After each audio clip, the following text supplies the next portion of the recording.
All right, welcome back. We're absolute value equations today, and we're going to talk about how to solve them. And the first thing we need to address by talking about this is the fact that the absolute value is considered the distance from a point without regard to its direction. We're going to use this number line to help us understand that. So the point that we're dealing with here is 0. The distance from here to 2 is 2 units long. The distance from here to -2 is also 2 units long. So absolute value shows only distance from a certain point. It's the negative or positive which shows the direction that you would be traveling on that number line. So for any absolute value that you're going to solve, you will always come up with 2 equations to help you solve the actual problem. The way that you're going to do this is by following a simple 3-step process. Step number 1, isolate the absolute value. By isolating the absolute value, what I mean by that is taking every number that is on the outside of the absolute value bars and moving it to the other side of the equation. So in step 1, I get the absolute value of -3 plus x equals 12. Step number 2, I'm going to create 2 equations. One will have the positive solution of 12, and the other will have the negative solution of -12. At this point, I can drop the absolute value bars because now I am showing that I'm going in both directions to find both solutions to my absolute value equation. Step 3 is to solve each equation for x.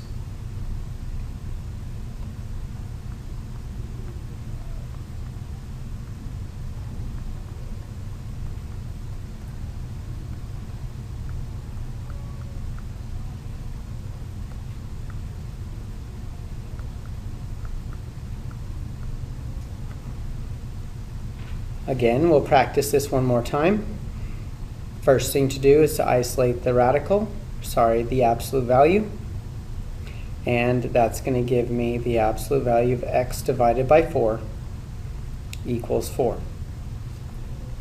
The next step is to write your 2 equations, one with the positive solution of 4 and the other with the negative solution of -4. Multiply both sides by 4 this time. And on this equation, I get x equals 16. And on this equation, I get x equals -16. And those are my 2 solutions to the absolute value equation. Next step I'm going to take here is to multiply both sides by 2. Again, we're isolating the absolute value before we begin.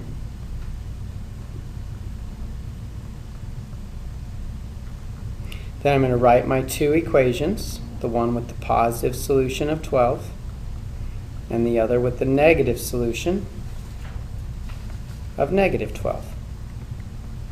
I'm going to go ahead and follow order of operations properly in order to find the solution to this problem.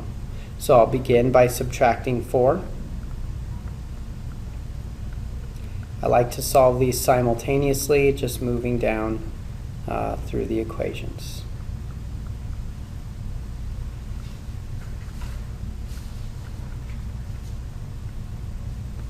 And I'm going to divide by -3 all the way through. And that's going to give me the solution of -8/3 and the other solution of 16/3. Absolute value is a very simple, straightforward process, so we should not have any difficulty with it. The thing you're just going to want to remember is that there's always 2 solutions. The next thing we're going to look at is some inequalities.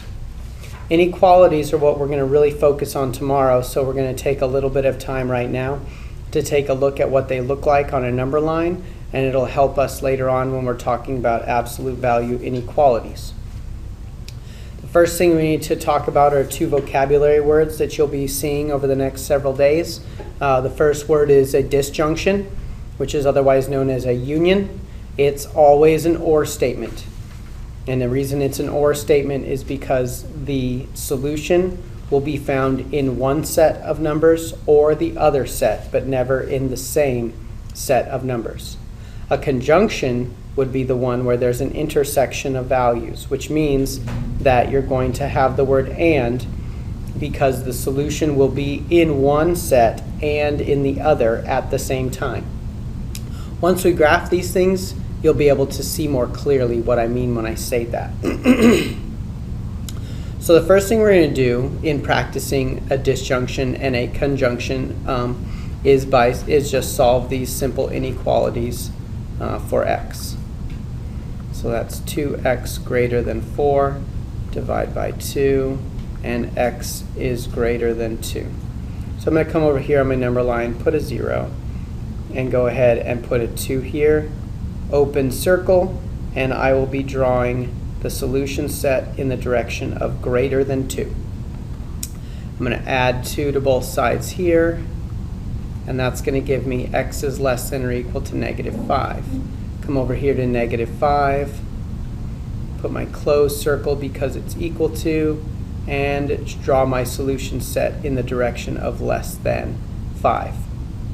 Now you understand what I'm looking at when I'm looking at a disjunction. The solution is either found in the interval from 2 to infinity or the interval from -infinity to -5. It can't be found in both. It's only in one or the other. All right, the next one we're going to look at is a conjunction. We're going to add 6 to both sides. Give me 2x greater than or equal to 2. Divide by 2, and x is greater than or equal to 1. So I'll go ahead and put 1 on my number line. Put my 1 on my number line in an appropriate spot. Put it right here.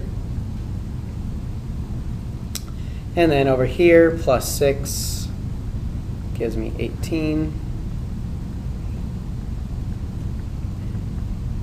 Divide by 2.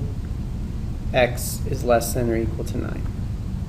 So come over here, put my 9 on there. Both are equal to, so we'll go ahead and close both of these circles in, and my solution set is found between those two values.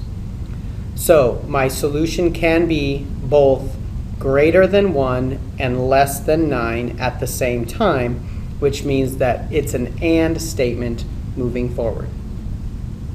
All right, the next problem that we're going to come up with here is a counterexample to the way that a disjunction would work.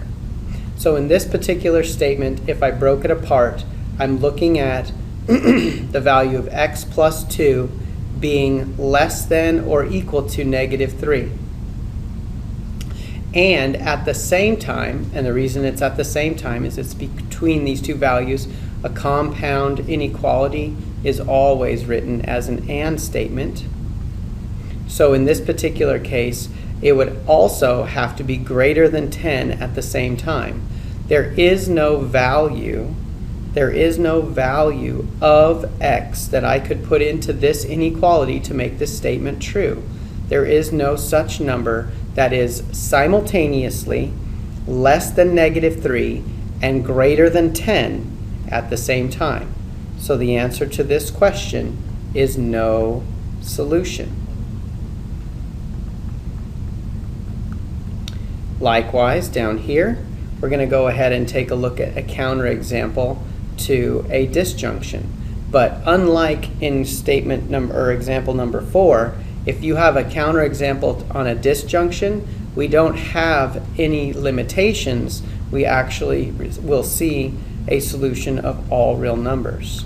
So x is less than or equal to 5, or x is, add the 1 to both sides, 2x greater than 4, divide by 2, x is greater than 2. So I'm going to go ahead and put that on here. There's my 5, and this, I'll make my 0 over here. This is my 2. at the value 5, we have a closed circle, and it's less than. Now, because of the OR statement, I will not stop my arrow at the value of 2. If it was an AND statement, then I would stop at the value of 2. But the OR tells me that that value is going to continue on for all values less than or equal to 5. Likewise, because of the OR statement, the value of 2 is going to continue, or the solution set at 2 is going to continue to become greater all the way past the value of 5. Now, this is all because we are looking at a disjunction or an OR statement here. Therefore, as a result of this particular example, the solution set is all real numbers because of the statement OR. If it was an AND, we would simply have the values between 2 and 5. But since it's an OR statement, both can continue on in all directions. Our final example turns out to be an SAT type of question. In fact, you'll see these types of questions often on the SAT practice. The first thing we got to understand here is which values of A and B, respectively, we're looking at. And the next thing we have to understand is that we're dealing with absolute value. And because we're dealing with absolute value, we have two solutions. So I'm going to begin this exercise by writing a plus 4 equals 7 and a plus 4 equals negative 7. That's going to give me two solutions. Hopefully, one of them will be less than 0 because that's the requirement that I need in order to answer this question. A equals 3 and a equals negative 11 are my two answers. This one is the positive one, so I will be crossing that one off. This one is the negative one, so I'll be using that one. Likewise, b minus 6 equals 12, and b minus 6 equals negative 12. Subtract 6 from both sides. Sorry, I'll be adding 6 to both sides. And that's going to give me b equals 18, and b equals negative 6. I'll be crossing off the positive one and using the negative one. It asks specifically for the value of a times b, so that's negative 6 times negative 11, giving me the value of 66. And that's how that problem works. So the most important thing that you want to take away from this particular exercise is that absolute value has two solutions. The way that it's found is with the positive and negative solution, respectively. And the second most important thing you want to take away, which is going to help us lead into tomorrow's video as well, is that you're going to need to understand the difference between a disjunction and a conjunction, especially when we're looking at the solution set to an absolute value inequality.